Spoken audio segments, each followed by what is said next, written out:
नमस्कार, मैं विकास सिंह और आप देख रहे हैं एक न्यूज 24।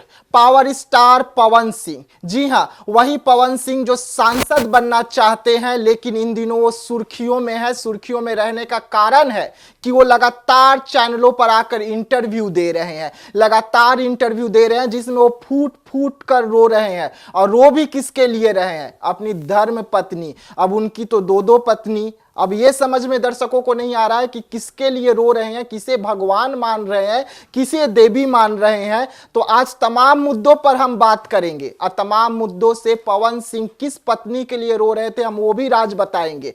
और इसी पर बात करने के लिए, महाचर्चा करने के लिए हमारे साथ हमारे दो सहयोगी जुड़े हुए हैं। एक सहयोगी नंदन मिश्रा जो हमेशा हमारे साथ रहते थे, तो आज ज्योति का आवाज बनने के लिए हमारे साथ मधुबाला जी हैं। जी हाँ, मधुबाला जी हमारे दूसरी सहयोगी होंगे। हम सीधा चलते हैं नंदन मिश्रा के पास। नंदन जी, लगातार इंटरव्यू पर इंटरव्यू, एक इंटरव्यू में फूट फूट कर रोना। देवी किसे कह रहे थे? देवी किसी क्या कह रहे थे? जहाँ तक आपको बताते हैं कि इसके पहले की अगर बात करें तो पवन सिंह इसके पहले भी कार्यालय वगैरह में जाकर नीलम जी की बहुत बड़ी तस्वीर लेकर और रोए हैं, ठीक है। तो कहीं ना कहीं ये बात साफ दर्शाता है कि उनको नीलम जी की कमी खल रही है। तो ये कहना गलत होगा कि वो ज्योति के लिए भी रो रहे थे या फिर उनके इस मैटर में तो कम से कम इंटरफेयर ना ही करे लोग तो बेहतर है, क्योंकि अगर वो ज्योति के लिए रोते तो वो एक समय पर तलाक की मांग नहीं करते। बिल्कुल। अगर वो ज्योति के लिए रोते तो बहुत उनके पास ऐसे मुद्दे थे जब ज्योति सिंह गलत थी, वहां पर वो सामने खड़े होकर आ जाते। आप समझिए बात को कि पवन सिंह कि यहां पर साइड लेने वाले ज्यादा क्यों हैं। आप समझिए कि पवन सिंह जो है वो कभी लाइमलाइट से दूर ही रहे हैं। आप खुद बताएं, ज्योति सिंह ने हजारों मीडिया वालों को बुलाकर इंटरव्यू दिया और कहा कि हाँ पवन गलत है मैं सही हूं, पवन गलत है मैं सही हूं।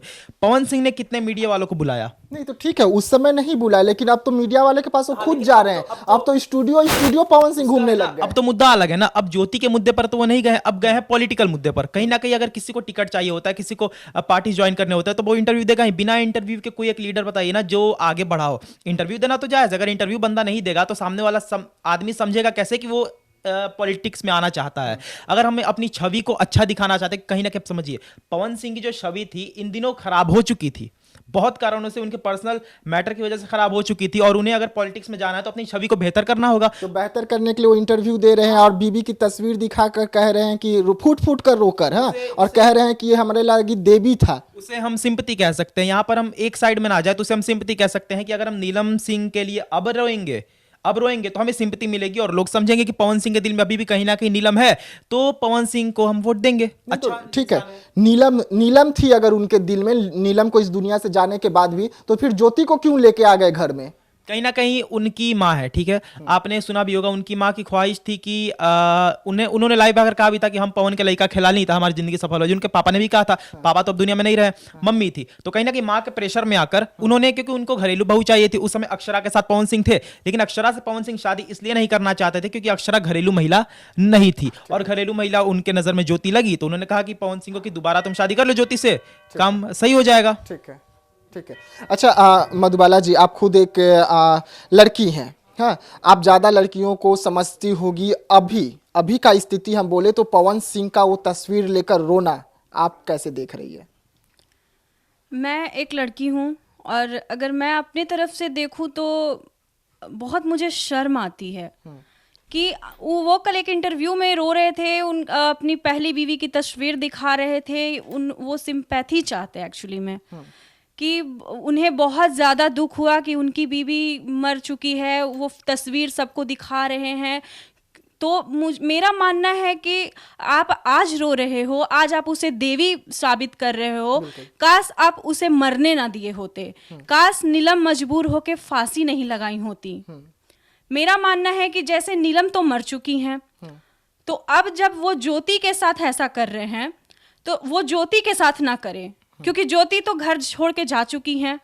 और पवन अगर उनके लिए रो रहे हैं तो कल को ज्योति भी मर जाएंगी, फांसी लगा लेंगी, या इनके घर से जा ही चुकी हैं, आप सबको पता है ये खबर। तो जब वो चली जाएंगी तो फिर उसके लिए रोना क्यों? जब नीलम मर गई हैं तो नीलम के लिए रोना क्यों? आज जब वो दूसरा शादी कर लिए हैं, हाँ, जब वो दूसरी शादी कर चुके हैं तो वो नीलम की तस्वीर दिखा करके क्यों रो रहे मीडिया के सामने? क्यों? वो क्या दिखाना चाहते हैं कि उन्हें बहुत ज्यादा दुख है, तकलीफ है? बहुत ज्यादा चिंता है नीलम के लिए। अच्छा, ये मधुबाला जी, आपको नहीं लग रहा कि वो तस्वीर दिखाकर वो ये संदेश देना चाहते थे कि नीलम जो थी मेरे जिंदगी में भगवान बनकर आई? भगवान बनकर तो आपकी जिंदगी में आई, देवी बनकर आपके घर में भी आई, तो वो देवी को आप इतना कैसे मजबूर कर दिए कि दुनिया से चली गई? मेरा मानना है कि मर्द के अंदर फीलिंग्स नहीं होती है। और जो मैंने पवन सिंह में देखा, जब नीलम मर चुकी हैं तो नीलम के साथ उन्होंने उसे मजबूर किया होगा मरने को। कोई भी लड़की इतना गलत डिसीजन अपने जिंदगी में नहीं लेती है। जब वो मजबूर होती है, जब उसके पास कोई ऑप्शन नहीं होता है, तभी वो ऐसा कदम उठाती है। और जबकि नीलम का शादी का सिर्फ 6-7 महीने हुए थे और वो इतना बड़ा डिसीजन ले लेती है कि दुनिया को छोड़ देती है। उस समय एक लड़की का जब शादी का सिर्फ 6-7 महीना हुआ रहता है, तो आप भी एक लड़की हैं, तो वो घर संजोने का बात करती है, घर बसाने का बात करती है, कैसे घर को सजाऊं इसका बात करती है, लेकिन जिंदगी को खत्म कर लेना, तो इसे आप कैसे देख रहे हैं? क्योंकि लाइफ में ना ऑप्शन नहीं होते हैं लड़कियों के पास, है ना। पेरेंट्स शादी कर देते हैं, उन्हें अपना ससुराल बसाना होता है। यहाँ तक कि हद तक कि मैंने जहाँ तक देखा है कि लड़कियाँ अपनी तरफ से 100% देती हैं, बट सामने वाला का जब उसके पास नहीं मिलता है तो उसके लिए मरने के अलावा कोई और ऑप्शन नहीं होता है। और शायद मेरा मानना है कि नीलम के पास कोई ऑप्शन नहीं बचा होगा। जी, नंदन जी, जिस तरीके से मधुबाला जी कह रहे हैं कि नीलम के पास कोई ऑप्शन पवन सिंह नहीं छोड़े होंगे, तो क्या ऐसा में हकीकत है? क्योंकि अब वही रास्ते पर ज्योति भी जाती हुई नजर आ रही है, क्योंकि ज्योति भी 3 साल से लगातार अलग रह रही है। ज्योति उस रास्ते पर नहीं जा रही है जहां तक इन्होंने कहा। और बहुत लोग कहते हैं कि ज्योति को पवन से प्यार था, ज्योति आना नहीं। पवन से प्यार होता तो आप बात समझिए, वो पवन को मांगती ना कि बंगले को, वो पवन को मांगती ना कि पैसों को, वो पवन को मांगती ना कि गाड़ियां को, ठीक है। लेकिन उन्हें फॉर्च्यूनर चाहिए, उन्हें नोएडा में फ्लैट चाहिए, उन्हें पैसे चाहिए, तो कैसे कह सकते हैं आप कि उन्हें पवन से प्यार है? तो वो तो कह रही है ना कि मुझे पवन जी के साथ रहना है। अगर वो रहने के लिए तैयार नहीं है तो मेरा मेंटेनेंस खर्च तुम मुझे देंगे। क्या मेंटेनेंस कर? ज्योति का घर अच्छा नहीं है, ज्योति का घर खराब है, उन्हें बदले में क्या चाहिए? उन्हें दिखता है कि पवन सिंह 7 करोड़ अगर बर्थडे में खर्चा कर रहे हैं, तो लोग कहते हैं कि तो हमें क्यों नहीं दे देते आप 3-4 करोड़? क्यों दे भाई? बिना मतलब के पवन सिंह पैसे क्यों बांटेंगे? अगर पवन सिंह सही है तो क्यों बांटेंगे पैसे? मीडिया वालों को बुलाकर वो ये भी तो कह सकते थे कि हाँ हम सही हैं, ठीक है। दीपक को छोड़िए, दीपक सिंह को छोड़िए, वो मीडिया को बुलाकर कह सकते थे ना कि पवन सिंह सही है। कौन नहीं सुनता उनका बात? कौन नहीं सुनता? अच्छा, मधुबाला जी, आपसे एक क्वेश्चन करना चाहता हूँ। पति पत्नी जब अलग रहते हैं, क्योंकि आपने कुछ दिन पहले एक खबर भी किया था कि अगर पति पत्नी अलग रह रहे हैं तो मेंटेनेंस क्या होता है और कोर्ट आदेश क्या देता है, तो आपको याद भी होगा। तो क्या ज्योति अपने जगह पर सही है? बिल्कुल सही है। अगर पवन सिंह के साथ उनका नहीं बन रहा है या फिर कुछ इशू आ रहा है, कुछ अनबन सा चल रहा है, तो वो अपने राइट्स के लिए अलग हो सकती हैं, वो अपना उनसे मांग सकती हैं। बिल्कुल। तो ये तो सरकारी नियम है ना, ये तो सबका है कि अगर पति पत्नी अलग नहीं रहते हैं, अगर पति अपनी पत्नी को डिवोर्स दे रहा है तो आपको उनको मेंटेनेंस खर्च देना होगा जब तक ज्योति किसी और से शादी ना करे। सरकारी नियम है, हम मानते हैं। कानून भी तो कुछ चीज होता है ना। आप किसी से अपना हक मांग सकती हैं, हम मानते हैं कि चलिए आपको उनसे अलग होना था, आप हक मांगे, अपना बात खत्म करते हैं। आप उनकी छवि तो गंदा नहीं कर सकती हैं, है कि नहीं?